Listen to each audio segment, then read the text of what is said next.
बड़ी बिजली। चाचा खिड़कियां बंद कर लो, बहुत जोर बिजली कड़क रही है। हाँ भाई, ले लाइट भी चली गई। अब जलाओ मोमबत्ती।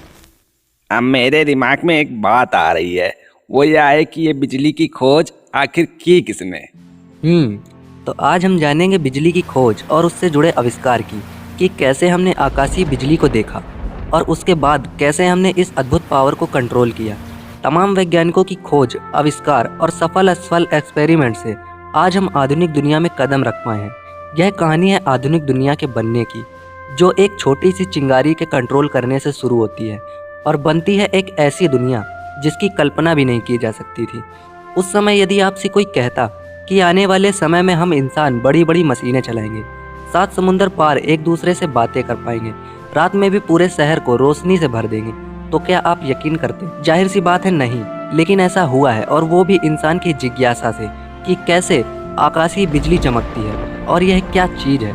फिर शुरुआत हुई एक छोटी सी चिंगारी के बनने से। यदि आप भी इस इंटरेस्टिंग हिस्ट्री को जानना चाहते हैं तो जुड़े रहिए हमसे और पाइए अद्भुत जानकारी इलेक्ट्रिसिटी की खोज की। तो आइए जानते हैं कि कैसे इस अविश्वसनीय पावर को कंट्रोल किया गया।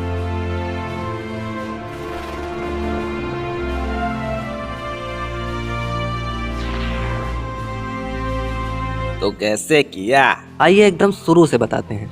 पुराने समय में जब बिजली कड़कती थी तो इसे अक्सर कोई दैवी शक्ति माना जाता था, लेकिन फिर भी कुछ लोग इसके बारे में सोचा करते थे कि आखिर यह क्या है, कैसे काम करती है और क्यों होती है। ऐसा माना जाता है कि एंसेंट टाइम में लोग इलेक्ट्रिक शॉक और इलेक्ट्रिसिटी के बारे में जानते थे, और 4000 साल पहले भी इलेक्ट्रिसिटी के बारे में उतनी ही जिज्ञासा थी जितनी कि आज है।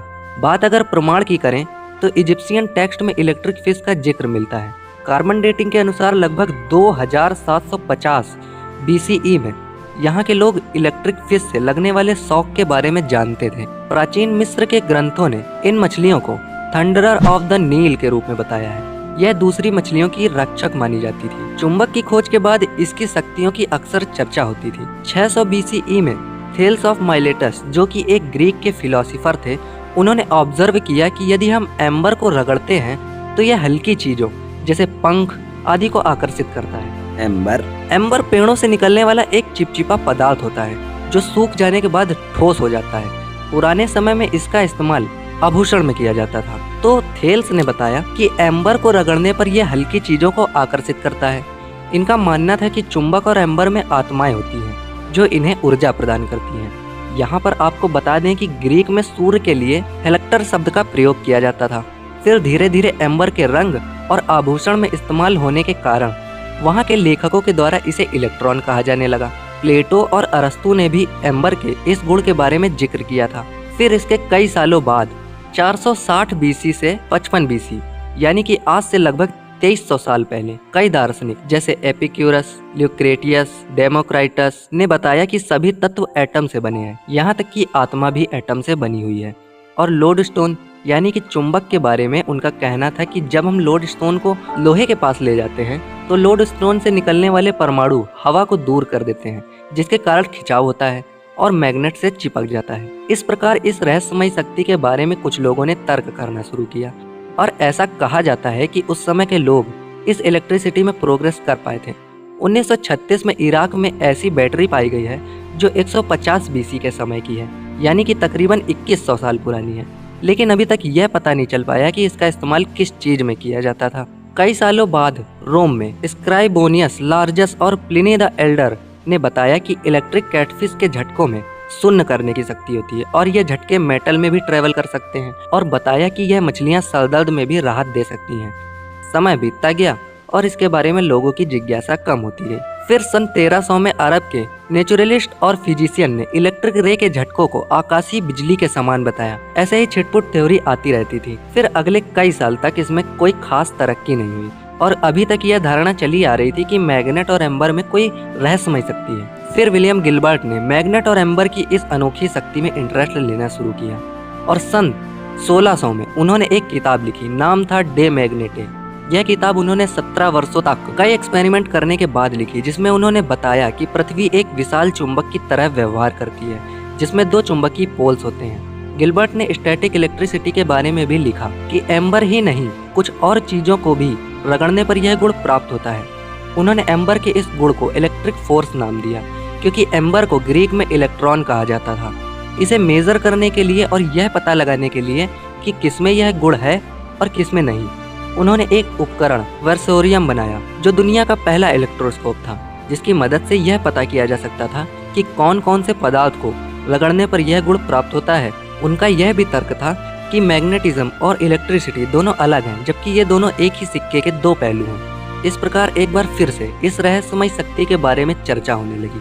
अच्छा, जब जब बिजुली बोल उठे, प्रश्न उठे कई बार, एंशिएंट इरा में जूझ गए, ढूंढ न पाए जवाब। देवदार के वृक्ष से बनते थे जब रत्न, घिस घिस के चमकाते थे एम्बर के वो नग। 600 BCE में तेल से बरखा कई बार, एम्बर के इस रत्न को दिया जादुई करार। ज्ञाताओं के बीच जब तर्क हुए हजार, कई सालों के बाद फिर गिलबर्ट ने रची किताब।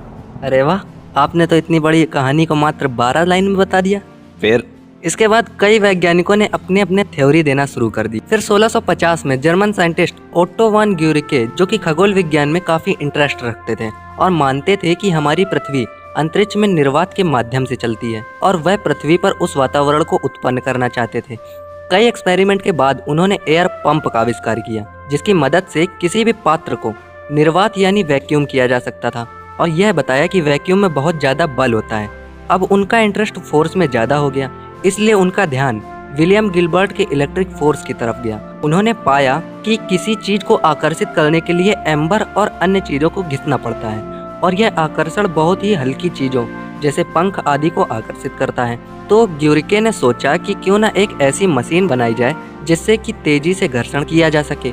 फिर 1660 में इसके लिए उन्होंने एम्बर की जगह सल्फर पाउडर को लिया, जिसे उन्होंने मेल्ट कर दिया और एक कांच के फ्लास्क में भर दिया। ठंडा होने के बाद इस सल्फर के गोले को निकालने के लिए उन्होंने कांच को फोड़ दिया और उस सल्फर के गोले के बीच में लोहे की रॉड लगा दी।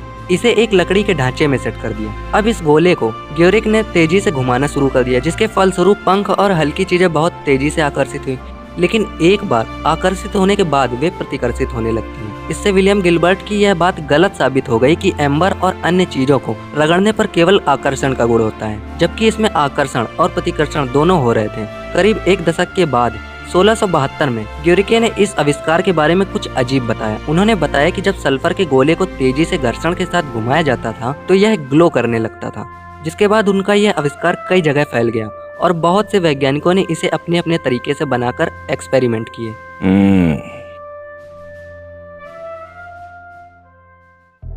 जितना ये सभी वैज्ञानिक पुराने दार्शनिकों का खंडन करते और एक्सपेरिमेंट करते, उतना ही इन लोगों के सामने समस्या आकर खड़ी हो जाती। उन्होंने यह तो बता दिया था कि एम्बर और चुंबक में कोई आत्मा या दैवी शक्ति नहीं होती है, लेकिन फिर भी एक्सपेरिमेंट करने से कुछ और बड़े बड़े प्रश्न खड़े होने लगे, जैसे सल्फर बॉल आखिर ग्लो क्यों करता है, स्टैटिक इलेक्ट्रिसिटी आखिर चीजों को आकर्षित और प्रतिकर्षित क्यों करती है। सवाल अभी भी ज्यों का त्यों था। इलेक्ट्रिसिटी की इस अद्भुत खोज को जानने के लिए अगले एपिसोड को मिस मत कीजिएगा। मिलते हैं अगली वीडियो में, तब तक के लिए नमस्कार।